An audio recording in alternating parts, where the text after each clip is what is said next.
ब्रह्मा, विष्णु, महेश या फिर हिंदू धर्म के कोई भी देवी देवता हो, आपने गौर किया होगा कि सभी भगवान हमारे प्राचीन भारत के वासी रहे हैं। मैं ये तो नहीं कहूंगा कि भगवान ने कभी जन्म लिया है, लेकिन अगर इनके अवतार के पृथ्वी पर जन्म की बात की जाए तो प्राचीन भारत में ही हुए हैं। चाहे उसमें भगवान विष्णु के अवतार श्री राम का अयोध्या में जन्म हो या फिर श्री कृष्ण का मथुरा में जन्म लेना, यहाँ तक कि भगवान शिव के अवतार हनुमान जी और स्वयं परशुराम भगवान ने भी प्राचीन भारत की भूमि पर ही जन्म लिया था। ऐसे में आपके मन में कभी न कभी यह सवाल आया होगा कि आखिर हिंदू धर्म के देवी देवताओं ने भारत में ही जन्म क्यों लिया। दोस्तों, आज के इस वीडियो में हम इसी सवाल का जवाब जानने की कोशिश करेंगे। आप देख रहे हैं mystery of God YouTube channel. Hindu धर्म के प्राचीन धर्म ग्रंथों में लिखा है विश्व एकमत्वम, जिसका अर्थ होता है कि पूरी दुनिया एक परिवार है। और हमारे सवाल का जवाब भी हमें इसी वाक्य में देखने को मिलता है, क्योंकि जिस भारत को हम आज जानते हैं वह भारत एक समय पूरी दुनिया में फैला था। हजारों साल पहले भारत की सीमाएं चारों ओर समुद्र से जाकर मिलती थी। इस पृथ्वी पर जहां भी कोई भूमि का भाग था वह भारत का हिस्सा था। उस समय से भारत नहीं बल्कि जम्बू द्वीप के नाम से जाना जाता था। लेकिन समय के बीतने के साथ साथ जम्बू द्वीप का यह भाग कम होता गया और इसकी सीमा भी सिमटने लगी। लेकिन आज से 1000 साल पहले तक भी भारत, जिसे हम अखंड भारत भी कहते हैं, एक बहुत ही बड़े भूभाग पर फैला हुआ था। 11वीं शताब्दी में स्वामी वेदव्यास द्वारा लिखी गई मार्कंडेय पुराण में हमें इस अखंड भारत की झलक देखने को मिलती है, जो आज के अफगानिस्तान, पाकिस्तान, श्रीलंका, भूटान, बांग्लादेश और चाइना के बहुत ही बड़े हिस्से तक फैला था। इस समय प्राचीन भारत को मेरु वर्ष के नाम से जाना जाता था। इस समय मेरु वर्ष में कई हिंदू देवी देवताओं का वास था। मार्कंडेय पुराण की माने तो मेरु वर्ष के पश्चिमी हिस्से में मौजूद हिमालय पर्वत की श्रृंखला में भगवान ब्रह्म का वास था, जिसे उस समय ब्रह्मपुरी के नाम से जाना जाता था। इसके अलावा इसी ब्रह्मपुरी के पास 8 और शहर थे, जिसमें अलग अलग हिंदू देवी देवता रहते थे, जिनमें से एक शहर में देवताओं के राजा इंद्र का भी वास था। चलिए अब जानते हैं कि आखिर मेरु वर्ष को, जिसे एक समय पर आर्यवर्त भी कहा जाता था, उसे भारत नाम कैसे मिला। कई लोग सोच रहे होंगे कि शायद भगवान श्री राम के भाई भरत के नाम पर हमारे इस देश को भारतवर्ष का नाम मिला था, पर यह सच नहीं है, क्योंकि वायु पुराण के अनुसार आर्यव्रत पर शासन करने वाले महाराज प्रियव्रत का कोई पुत्र नहीं था। इसलिए उन्होंने अपने सिंहासन के उत्तराधिकारी के रूप में अपनी बेटी के पुत्र को गोद ले लिया था, जिसका नाम केशव था, जो आगे चलकर आर्यव्रत का सम्राट बना। और माना जाता है कि केशव के पुत्र भरत के नाम पर ही देश का नाम भारतवर्ष पड़ा। इसके अलावा कुछ धर्म ग्रंथों में यह भी देखने को मिलता है कि कुरु वंश के राजा दुष्यंत के पुत्र भरत के नाम पर ही हमारे देश का नाम भारत पड़ा।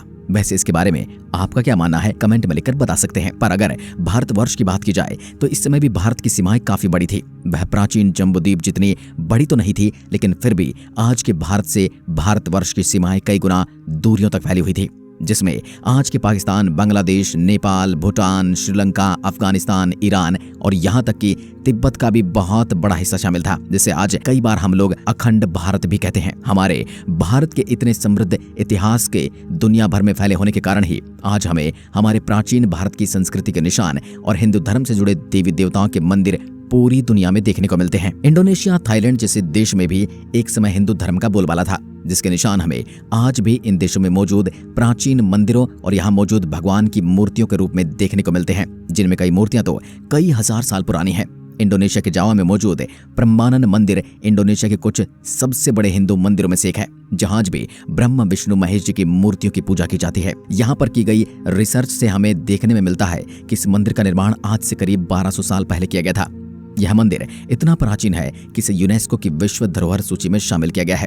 इसके अलावा भी इंडोनेशिया में तमन सरस्वती मंदिर और सिंगसरी शिव मंदिर मौजूद है, जिन्हें आज भी इंडोनेशिया की सरकार ने काफी संभाल कर रखा हुआ है, क्योंकि इंडोनेशिया के लोग इन हिंदू मंदिरों को अपने देश के इतिहास की धरोहर मानते हैं।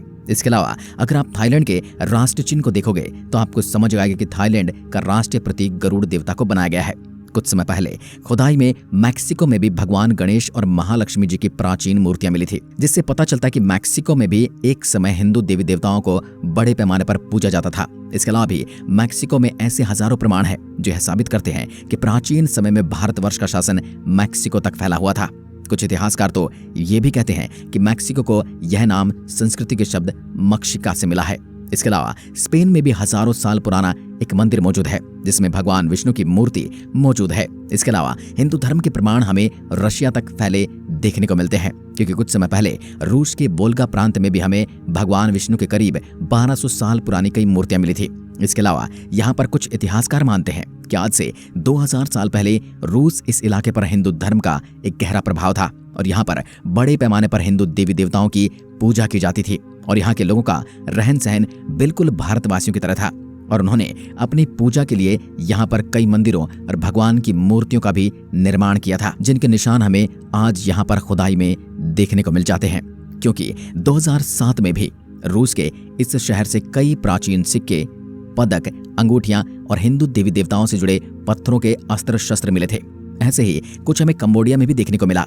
यहाँ भी खोजकर्ताओं को कई हिंदू देवी देवताओं की मूर्तियां खनन के दौरान मिली। इसके अलावा यहाँ पर कई ऐसे हिंदू देवी देवताओं के मंदिर भी हैं जिन्हें आज भी यहाँ की सरकार अपने इतिहास की तरह संभाल कर रखती है, क्योंकि कंबोडिया देश के वासियों का मानना है कि कंबोडिया को बसाने वाले प्राचीन भारत के राजा कंबु महाराज थे और इन्हीं के नाम पर इस देश को आगे चलकर कंबोडिया नाम से जाना गया।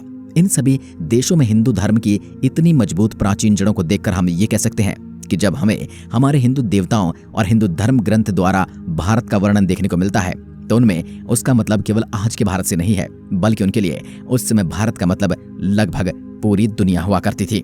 यानी दोस्तों, अब आप समझ पा रहे होंगे कि आखिर जब कभी हिंदू देवी देवताओं की बात आती है तो उन्हें भारतवर्ष से ही जोड़कर क्यों देखा जाता है, क्योंकि एक समय पर यह पूरी दुनिया ही भारत से किसी न किसी तरह जुड़ी हुई थी। इसलिए जब हिंदू देवी देवताओं के पृथ्वी पर अवतार लेने की बात आती है तो हमें हिंदू देवी देवताओं का अवतार भारतवर्ष में देखने को मिलता है। दोस्तों, आशा करता हूँ आज के इस वीडियो से आपको बहुत कुछ नया सीखने को मिला होगा। अगर आपका कोई सवाल या सुझाव है तो कमेंट बॉक्स में जरूर लिखें।